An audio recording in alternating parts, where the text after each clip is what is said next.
Sem mais delongas, candidato Venâncio Mondlane, é bem-vindo ao diálogo Candidatos Presidenciais na Politécnica. Desde já convido-o aqui em 10 minutos nos diga a que vem. Então, muito obrigado. Acho que tenho aqui a lapela. Por favor. Muito obrigado, um prazer estar aqui com uma referência incontornável do nosso jornalismo, da nossa vida cívica. Também obrigado à Universidade Politécnica, a todos que estão aqui presentes. Vou pôr aqui o cronómetro também a funcionar para controlar. Bom, se tivesse que dizer numa única frase qual é que é o projeto, aquilo que normalmente se diz que é a mensagem do projeto ou a mensagem do programa, nós resumimos em 4 palavrinhas, que este país é nosso. E a ideia por detrás desta mensagem é que sentimos que há uma percepção quase que generalizada neste país de que se perdeu um pouco o sentido de pertença à pátria. Aquilo que podemos dizer de forma assim mais comunicativa, as pessoas perderam o orgulho de ser moçambicanos, no sentido de que não porque não gostam da sua terra, mas que todos os indicadores à volta do nosso país, sejam indicadores económicos, sociais, de segurança, de direitos humanos, levam a uma situação em que as pessoas sentem que não estão no país em que estão mais seguros, em que estão mais felizes, em que estão mais enquadrados, mais respeitados. E, por outro lado, também a sensação de que o conjunto de potencialidades, oportunidades, de riquezas do país não estão a servir ou à disposição de todos de igual forma. Então, uma maneira de sintetizar o projeto, a gente trouxe esta mensagem que o país é nosso, para reacender a confiança no nosso país, reacender o orgulho de sermos moçambicanos e também ser uma janela de esperança para o futuro. O manifesto, o projeto que a gente traz, tem 2 componentes. Tem uma componente de ordem ética, digamos assim, e uma de ordem técnica. Do ponto de vista ético, nós definimos que queremos um governo, antes de falar de questões económicas, sociais e culturais, esse governo tem que assumir um compromisso com o seu povo de valores que defende. São mais ou menos 9 valores, e eu acredito que este manifesto já está em público, acho que há mais ou menos cerca de um mês, o pré-manifesto. Do conjunto de valores que nós apregoamos, vou citar apenas um, que é o valor da integridade. Nós assumimos o compromisso de formar um governo baseado, fundamentado na integridade. Logicamente que muitos vão dizer que como é que nós podemos, tornar isso mais compreensível, o que é integridade. Integridade, depois vou passar aqui, quando começar a falar dos aspectos técnicos, vou dar algumas variáveis de como é que a gente pode saber se o governo é íntegro ou não é íntegro. Passando para o segundo bloco, que é relativo às questões técnicas, o nosso manifesto tem 6 eixos ou 6 pilares, sendo que o primeiro pilar tem a ver com a reforma do Estado com desenvolvimento humano e social. O terceiro tem a ver com o desenvolvimento sustentável da economia. O quarto, a promoção da paz, da concórdia e da reconciliação nacional. O quinto pilar é a modernização da defesa da soberania, segurança pública e combate ao crime organizado. Por último, o sexto pilar tem a ver com as relações externas, que nós designamos de reposicionamento das relações com o resto do mundo. Em relação ao primeiro pilar, que é a reforma do Estado e da governação, a gente percebe que não é possível implementar qualquer que seja a política pública, qualquer projeto, se nós não tivermos um Estado devidamente organizado ou um Estado que funcione na normalidade. Daí que identificamos este pilar da reforma do Estado como prioritário primeiro. E os aspectos que nós queremos focar aqui, vou citar 2 ou 3. O primeiro aspecto tem a ver com a figura, a mais alta figura, ou mais alto magistrado da nação, como dizem, que é questionável tecnicamente, mas que é exatamente o cargo em que estamos aqui, nos propusemos a concorrer. O Presidente da República é um denominador comum, toda a gente fala disto, acredito que todos os candidatos falarão disto, os tais poderes excessivos sobre o Presidente da República, que são poderes quase que imperiais, poderes monárquicos. Penso que toda a gente é convergente que é preciso reduzir esses poderes excessivos do Presidente. A única novidade que estamos a trazer é que nós achamos que a redução dos poderes do Presidente não pode ser feita por via de uma maioria parlamentar, porque as maiorias parlamentares elas podem retirar hoje os poderes e amanhã repor. A nossa proposta é que estes poderes excessivos que já foram identificados sejam colocados num referendo, portanto, referendar os poderes excessivos do Presidente. Isso, naturalmente, vai dar maior estabilidade, porque não é uma decisão meramente partidária, é uma decisão mais abrangente e que acreditamos que é mais duradoura. Outra questão que tem a ver com a reforma do Estado é a reforma, naturalmente, da Justiça. Na reforma da Justiça, o primeiro ponto que nós queremos salientar, e pelos acontecimentos, os últimos eventos que andam à volta da Justiça, toda a gente está a acompanhar, tanto os magistrados judiciais, tanto os magistrados do Ministério Público, de costas voltadas com o Executivo.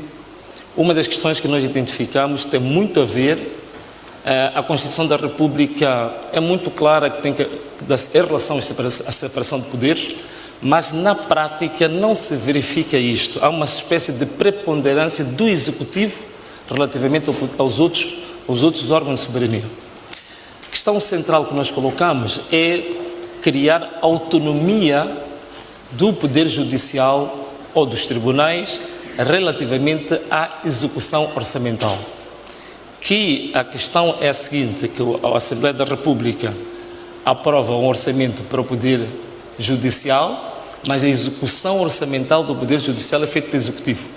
E isso traz uma série de problemas que vamos, talvez, na altura das perguntas, explorar um pouco isso. Então, autonomização na execução orçamental pelo Poder Judicial.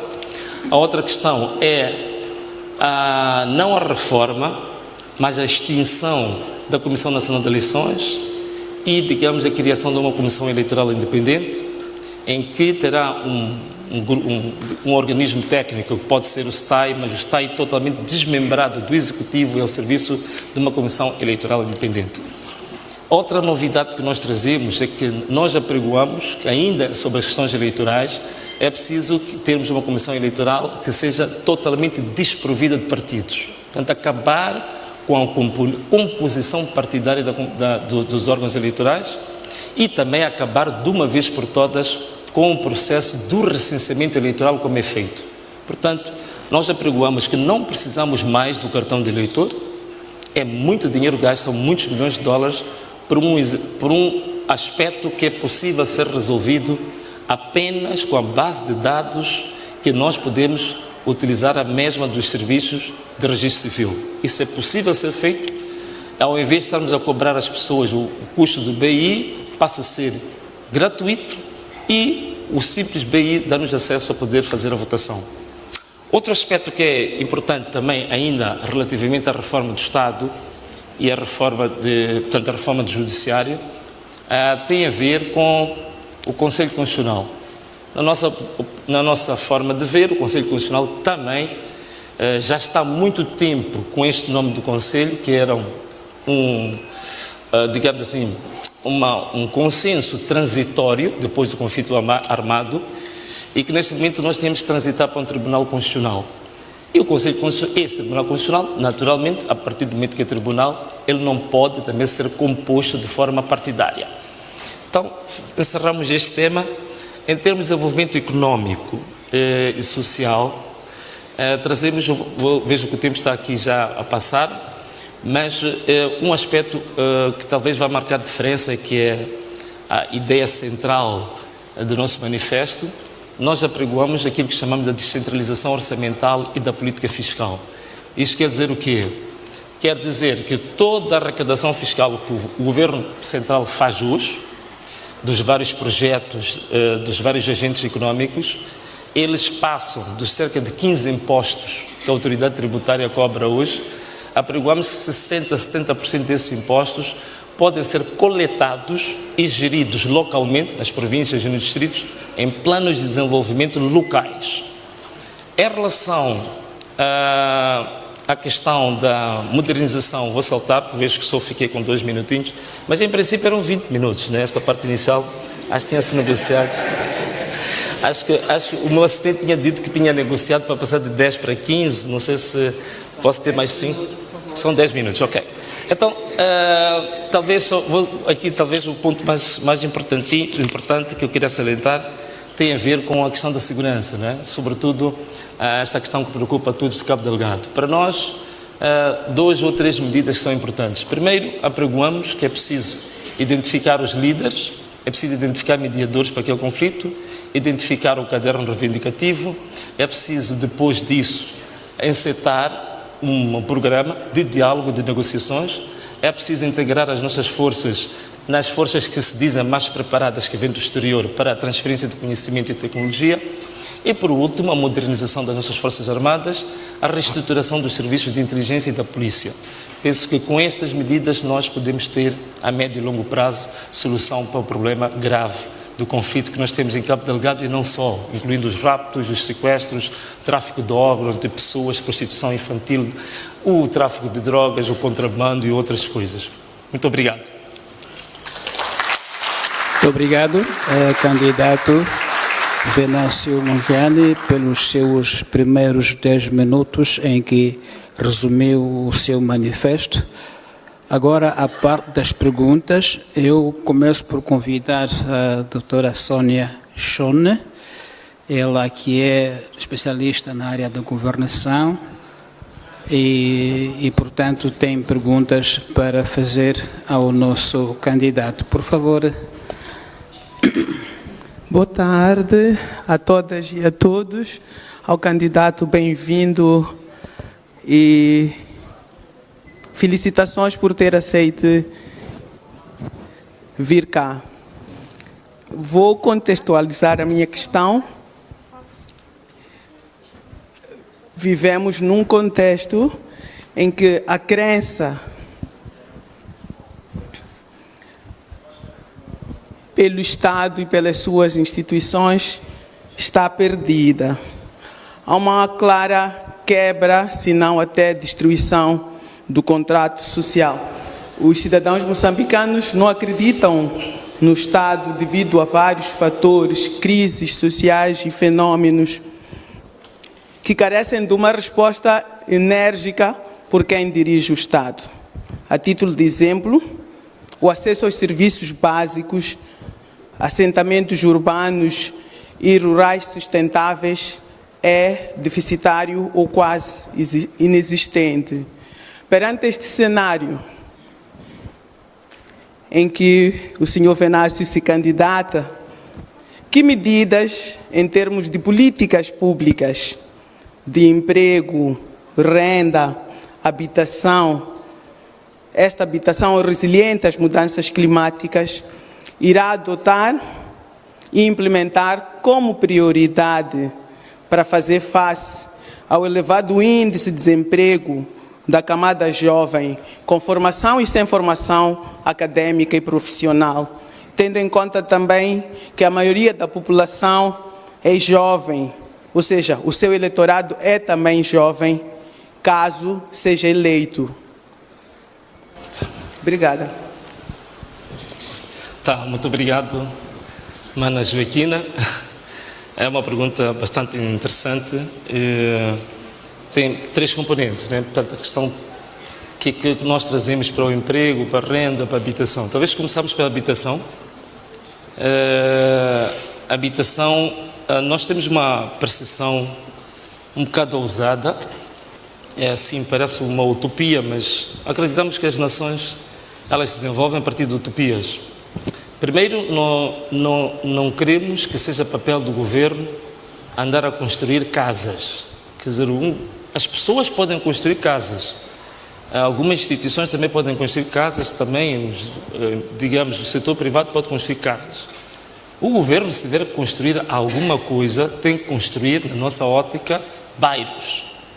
O governo tem que ir para essa dimensão. Esta é a primeira questão. E ainda nisso, para simplificar, nós acreditamos que em 5 anos é possível termos 2 bairros novos por província.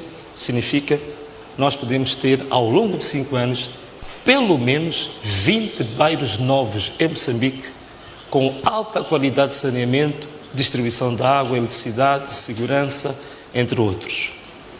Uma das questões que vou colocar aqui, como viabilizar isso? Muitas das vezes, o dinheiro, que é a questão central que é colocada, muitas das vezes o problema do dinheiro não é o dinheiro. O problema, às vezes, é a planificação, como é que se usa o dinheiro. Vou dar aqui um exemplo muito simples, e não estamos a inventar a roda. É possível nós conseguirmos, quase que a custo zero para o Estado, criarmos bairros e criarmos habitação. Uma das questões simples, por exemplo, se nós pegarmos em 350 hectares, agora estou a falar de bairros, construção de bairros, 350 hectares, nós fazermos uma planificação de parcelas para jovens, nós conseguimos em 350 hectares fazer 80 mil parcelas. Claro que o Estado não tem dinheiro para começar a fazer o trabalho, mas se a gente cobrar e os jovens não têm dinheiro para 150 mil meticais para comprar um terreno, não tem 200 mil. Cobramos um valor simbólico de 5 mil meticais, em 80 mil parcelas nós vamos ter cerca de 400 milhões de meticais. 400 milhões de meticais na mão do governo, é possível nós colocarmos, em 350 hectares, nós colocarmos saneamento, drenagens, iluminação, segurança e bases suficientes para atrair todos os serviços privados, públicos e garantir que hajam condições para 80 mil jovens, num prazo de 1 ano, 2 anos, ter uma habitação condigna, segura.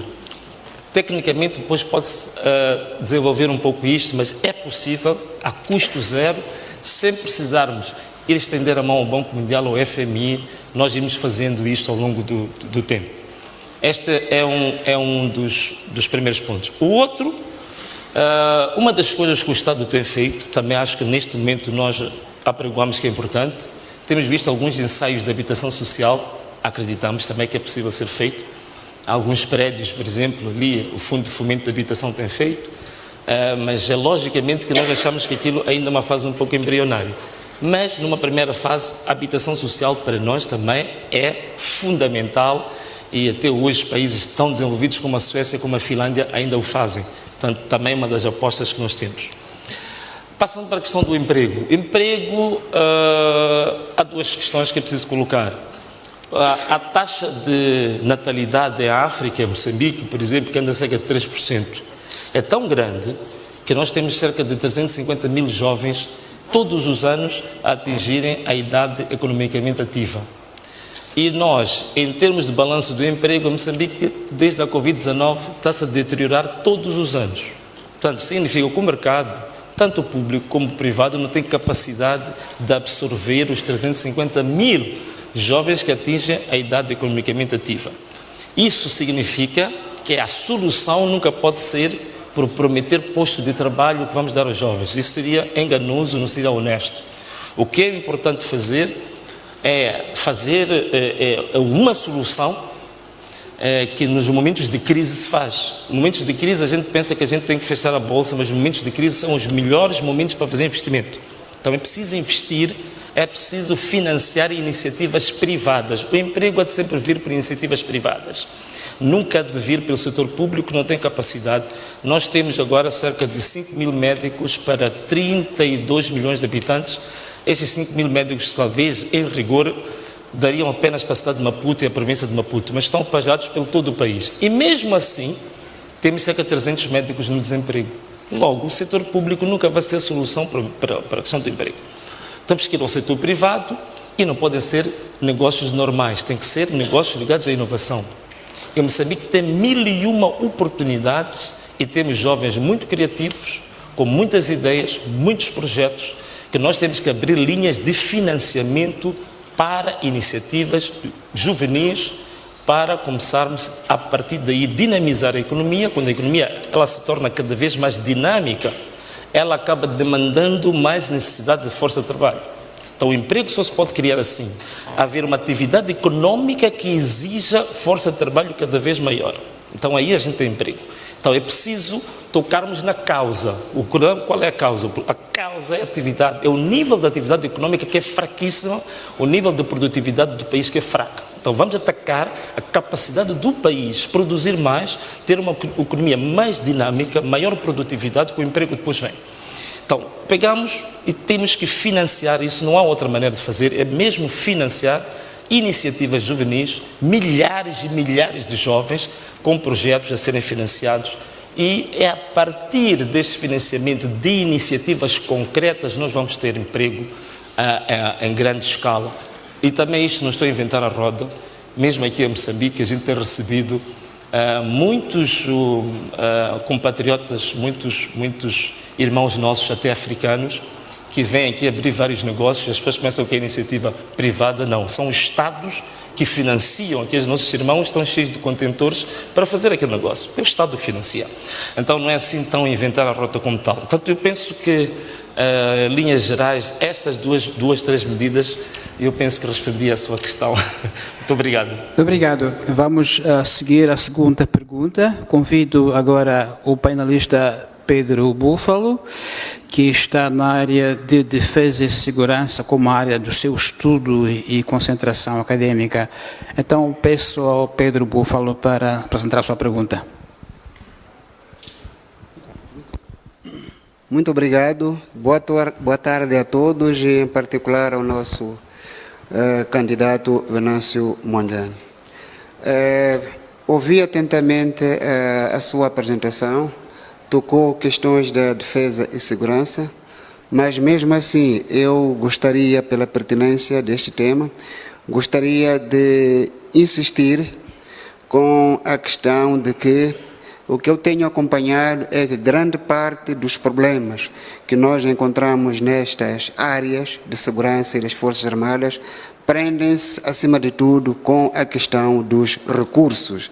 É o problema crítico, crônico dos meios. A minha pergunta é: o que pensa fazer a Força de Defesa e Segurança, o que é que pensa fazer para melhorar ou assegurar o financiamento destas duas instituições com recursos à altura? Obrigado. Muito obrigado.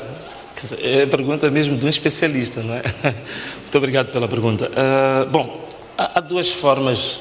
Quando a gente fala de financiamento, se for recursos financeiros, se percebi a pergunta mais velho, Pedro Búfalo, há duas formas de a gente se financiar. Ou a gente se financia ou indo, pode ser financiamento doméstico, né?